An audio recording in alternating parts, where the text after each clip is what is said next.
Hello నమస్తే friends, నేను మీ Pavitra. Welcome back to our channel. మీరు నా వీడియోస్ని ఫస్ట్ టైం చూస్తున్నట్లయితే రెడ్ కలర్ సబ్స్క్రైబ్ బటన్ పైన క్లిక్ చేసి నా ఛానల్ని సబ్స్క్రైబ్ చేసుకోండి. ఈరోజు టాపిక్ థర్డ్ క్లాస్ ఇంగ్లీష్ నుంచి third lesson, fourth lesson discuss చేసుకుందాం.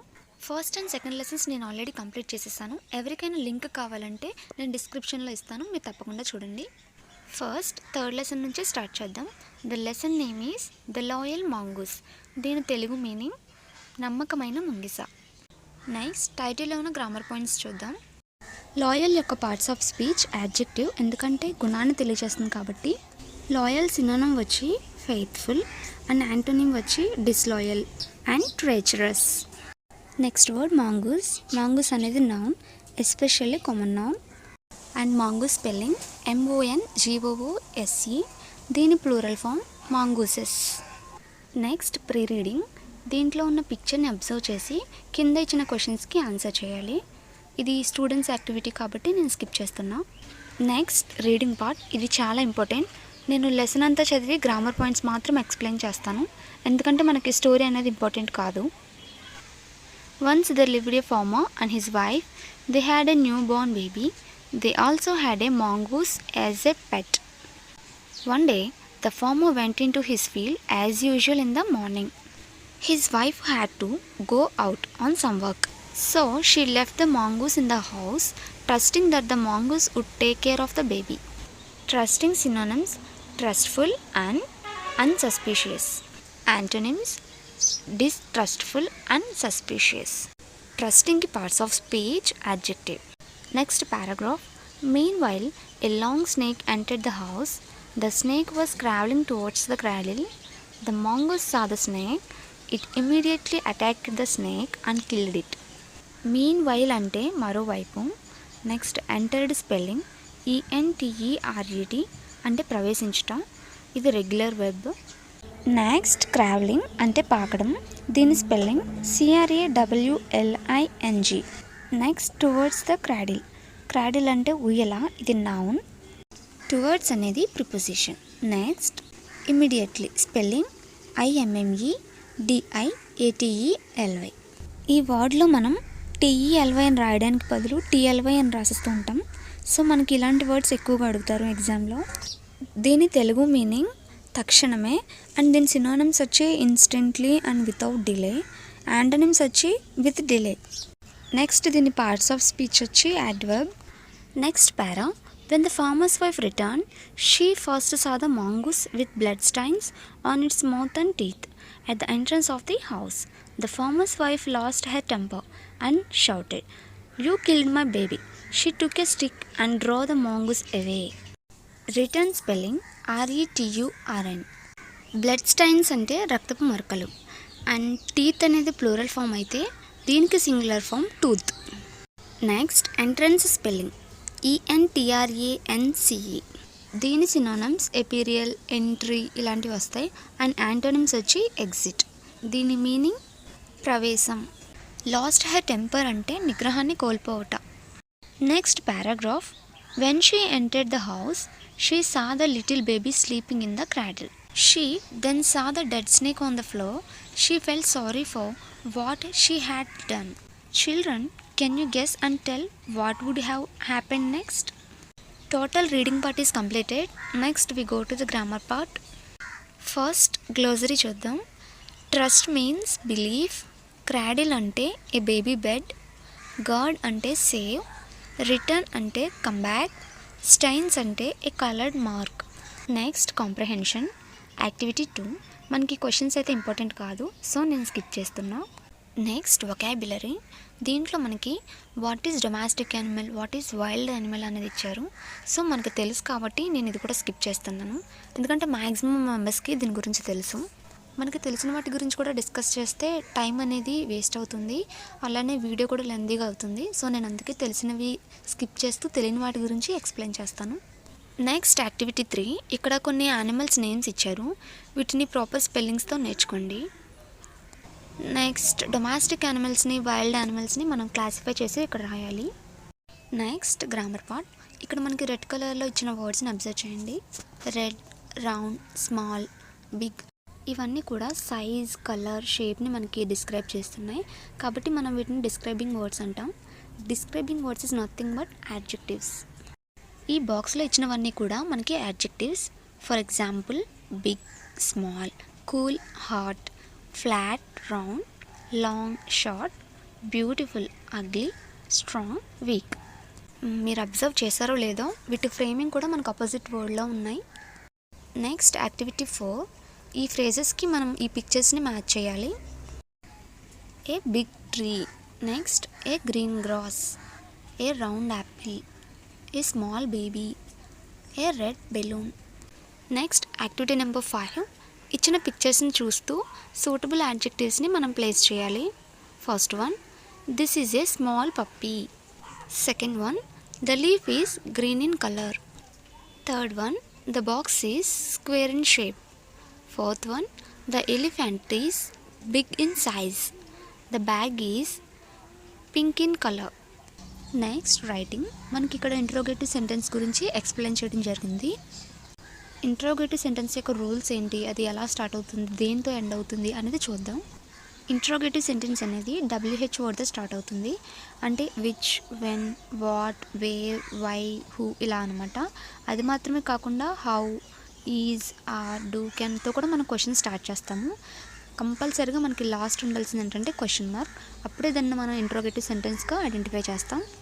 ఫస్ట్ సపోజ్ సెంటెన్స్ లాస్ట్ మనకి క్వశ్చన్ మార్క్ అనేది లేకపోతే దాన్ని ఇంట్రోగేటివ్ సెంటెన్స్గా అసలు రికగ్నైజ్ చేయరు.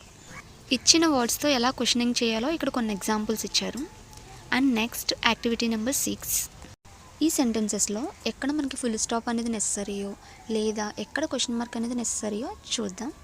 First sentence, who is your teacher. ఇక్కడ క్వశ్చన్ అడుగుతున్నారు. ఫస్ట్ మనకి WH వర్డ్తో స్టార్ట్ అయింది.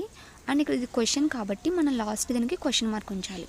అండ్ నెక్స్ట్ సెంటెన్స్ వచ్చి ఐ యామ్ ఏ బాయ్. ఇది ఒక సెంటెన్స్. ఇది సెంటెన్స్ అనేది ఇక్కడ కంప్లీట్ అయింది. ఐ యామ్ ఏ బాయ్ అని చెప్పేసి కంప్లీట్ చేసేసారు. కాబట్టి మనం ఇక్కడ యూజ్ చేయాల్సింది ఫుల్ స్టాప్. ఇలా 10 మనం కంప్లీట్ చేయాలి, ఎక్కడ ఏది నెససరీయో చూసి. Next activity number 7. ఇక్కడ మనకి ఏ అనే కాలంలో సెంటెన్సెస్ ఇచ్చి బి అనే కాలంలో వాటిని క్వశ్చన్ ఫామ్స్గా ఫామ్ చేశారు. సో మనం చూద్దాం. హీ ఈజ్ ఏ బాయ్ అనేది ఒక సెంటెన్స్. దీన్ని మనం ఇంట్రోగేటివ్ సెంటెన్స్లోకి మార్చాలి అంటే ఇక్కడ హీ అనేది సబ్జెక్ట్, ఈజ్ అనేది హెల్పింగ్ వెర్బ్. మనం వీటి యొక్క ప్లేసెస్ని మార్చితే చాలు ఇంట్రోగేటివ్ సెంటెన్స్గా మారుతుంది. అది ఎలా అంటే మనం ఇంట్రోగేటివ్ సెంటెన్స్లోకి ఒక సెంటెన్స్ని మార్చేటప్పుడు హెల్పింగ్ వెర్బ్ అనేది ఫస్ట్ ప్లేస్లో ఉండాలి. నెక్స్ట్ ఆ సెంటెన్స్లో ఉన్న సబ్జెక్ట్ని హెల్పింగ్ వెర్బ్కి రైట్ సైడ్ రాయాలి. నెక్స్ట్ కంపల్సరీగా సెంటెన్స్ ఎండింగ్లో క్వశ్చన్ మార్క్ అనేది ఉంచాలి. ఇవే ఇంట్రోగేటివ్ సెంటెన్స్ యొక్క రూల్స్. నెక్స్ట్ కొన్ని సెంటెన్సెస్ ఇచ్చారు, వాటిని క్వశ్చన్ ఫామ్లోకి మార్చమన్నారు. అంటే ఇంట్రోగేటివ్ సెంటెన్స్లోకి మనం మార్చాలి. ఫర్ ఎగ్జాంపుల్ ఒకటి చూద్దాం. She is a doctor. Is she a doctor. They are playing. Are they playing. I can dance. Can I dance. Rules గుర్తున్నాయి కదా, రూల్స్ అన్నీ ఫాలో అవుతూ ఈ సెంటెన్సెస్ అన్నీ కంప్లీట్ చేయండి. Next activity number 8. పిక్చర్ని చూస్తూ ఇచ్చిన క్లూస్ని యూజ్ చేసి కరెక్ట్ ఆర్డర్లో వీటిని ప్లేస్ చేయాలి. And next activity number 9. ఇక్కడ ఇచ్చిన వర్డ్స్ని యూజ్ చేస్తూ వాటి యొక్క synonyms, antonyms and parts of speech వాటి యొక్క కరెక్ట్ స్పెల్లింగ్స్ నేర్చుకోండి. Next listening and responding. ఇక్కడ మనకి కాన్వర్జేషన్ ఇచ్చారు. ఇది మనకు అంత ఇంపార్టెంట్ కాదు ఎగ్జామ్ వైజ్గా, సో నేను స్కిప్ చేస్తున్నా. Next activity number 10. ఇది students activity. Next activity number 11. ఇలా వర్డ్స్ ఇచ్చినప్పుడు వాటి యొక్క synonyms, antonyms, parts of speech, spelling ఇలా అన్నీ నేర్చుకోవాలి. దేన్ని ఇగ్నోర్ చేయకండి. Next team time activity 12. ఇది స్టూడెంట్స్ యాక్టివిటీ. ఇక్కడ స్టూడెంట్స్ని పెట్ యానిమల్స్ యొక్క పిక్చర్స్ని గ్యాదర్ చేయమన్నారు. మ్యాగజైన్ నుంచి కానీ లేదా న్యూస్ పేపర్స్ నుంచి కానీ. థర్డ్ లెసన్ అయితే టోటల్గా కంప్లీట్ అయింది. మీకు ఏదైనా డౌట్ ఉంటే నన్ను కామెంట్ సెక్షన్లో అడగండి. Next 4th lesson and chapter name is help me please. దీని తెలుగు మీనింగ్ దయచేసి నాకు సహాయం చేయండి. ఫస్ట్ ప్రే రీడింగ్. మనకి ఇది అంత ఇంపార్టెంట్ కాదు, సో నేను స్కిప్ చేస్తున్నా. Next reading. ఈ రీడింగ్ పార్ట్లో మీకు నేను లెసన్ చదివి దాంట్లో ఉన్న గ్రామర్ పాయింట్స్ ఎక్స్ప్లెయిన్ చేస్తాను. One day a farmer was sowing seeds in his field and saw a rabbit. The farmer asked the rabbit, "What is your name?" "Oh, I forgot my name. Please help me," said the rabbit. Sorry, I don't know your name. Go and ask my neighbor. He is a nice potter. He will help you, and said the farmer. Neighbor ante పొరుగువారు. In English, a person who lives near another. Potter ante కుమ్మరి అంటే కుండలు చేసేవాళ్ళు. Next paragraph. The rabbit went to the potter and asked, Potter, I forgot my name. Can you please help me? I am busy making pots.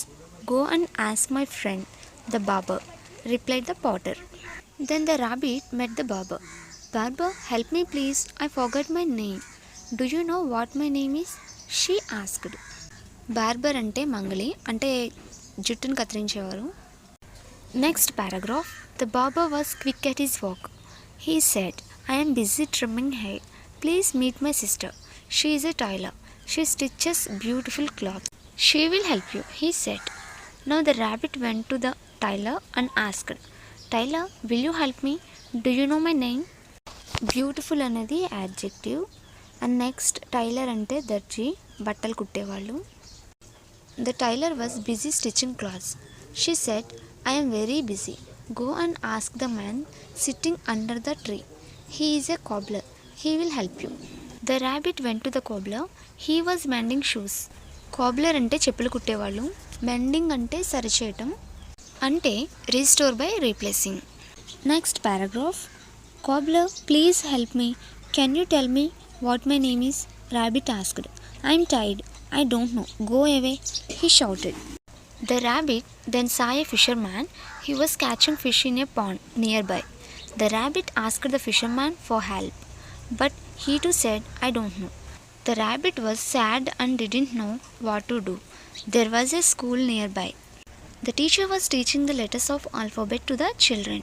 She said, R for rabbit, and the students repeated after her. I got it. My name is Rabbit. I found out my name at last, said the happy rabbit and hopped away. Reading పార్ట్లో ఎక్కువగా difficult words అయితే ఏమీ లేవు, అందుకే నేను ఎక్కువగా ఏది explain చేయలేదు. నెక్స్ట్ గ్లోసరీ చూద్దాం. సో అంటే place seeds in the ground అంటే విత్తటం. ఫర్గాట్ అంటే మర్చిపోవటం. Unable to remember. నైబర్ అంటే పొరుగువారు. A person who lives near another. Quick skilful and fast. Trim అంటే cut closely. Stitch do needle work. Mend అంటే సరిచేయడం. Restore by replacing.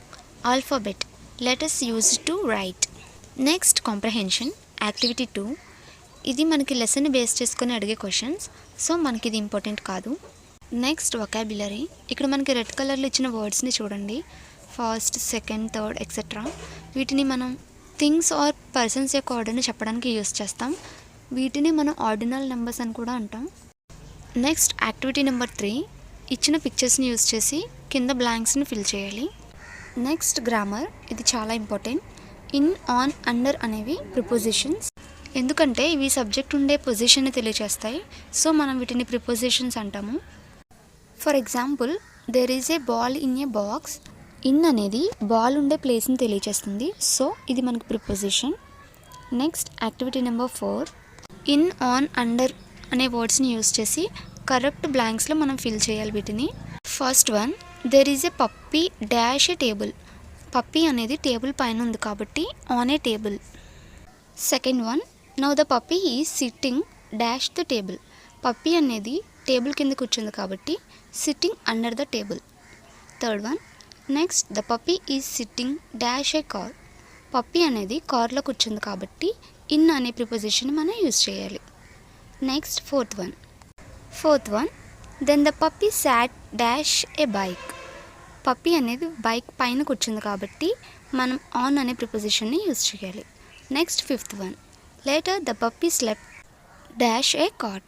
పప్పీ అనేది కాట్ కింద ఉంది కాబట్టి మనం అండర్ అనే ప్రిపోజిషన్ని యూజ్ చేయాలి. Next activity number 5. మనం పిక్చర్ని అబ్జర్వ్ చేస్తూ కింద ఇచ్చిన బ్లాంక్స్లో కరెక్ట్ ప్రిపోజిషన్ని ప్లేస్ చేయాలి. Next writing part. ఇది అన్నెసరీ. Next activity number 6. ఇది students based activity. So next activity number 7. ఇక్కడ కాన్వర్జేషన్ ఇచ్చారు, కింద బ్లాంక్స్లో కాన్వర్జేషన్ని డెవలప్ చేసి రాయమన్నారు. సో మనకి ఇది unnecessary. Next listening and responding. ఎవరైనా మనకి థ్యాంక్ యూ చెప్పినప్పుడు బదులుగా మనం యో వెల్కమ్ అని చెప్పాలి. అండ్ నెక్స్ట్ ఎవరి నుంచైనా మనం హెల్ప్ తీసుకున్నప్పుడు వాళ్ళకి మనం థ్యాంక్ యూ అని చెప్పాలి. ఇలాంటి చిన్న చిన్ని కాన్వర్జేషన్స్ని స్టూడెంట్స్లో డెవలప్ చేయడానికి మనకి ఇది డిస్క్రిప్షన్లో ఇచ్చారు. అండ్ నెక్స్ట్ యాక్టివిటీ నెంబర్ 8 ఇది students based activity. And activity number 9 ఇక్కడ కాన్వర్జేషన్ ఇచ్చారు, ఇది మనకు అన్నెసెసరీ. నెక్స్ట్ యాక్టివిటీ నెంబర్ 10 దీంట్లో ఇచ్చిన వర్డ్స్కి synonyms, antonyms, parts of speech ఇలా అన్నీ నేర్చుకోవాలి. నెక్స్ట్ పోయం ఇచ్చారు, ఇది కూడా మనకి 4th లెసన్లో పార్టే. సో పోయం నేమ్ వచ్చి the wheels on the bus. ఈ పోయంకి మనకి పోయెట్ నేమ్ ఇచ్చారు కాబట్టి అది చాలా ఇంపార్టెంట్, ఎగ్జామ్లో అడుగుతారు. అండ్ పోయెట్ నేమ్ వచ్చి వెర్నా హిల్స్, ఇది చాలా important. Next activity number 11 and 12 ఈ రెండు స్టూడెంట్స్ యాక్టివిటీస్. సో మనకి ఇక్కడితో 4th లెసన్ కంప్లీట్ అయింది. మీకు ఈ వీడియో నచ్చినట్లయితే లైక్ చేయండి, షేర్ చేయండి, సబ్స్క్రైబ్ చేయడం మాత్రం మర్చిపోకండి. Thanks for watching.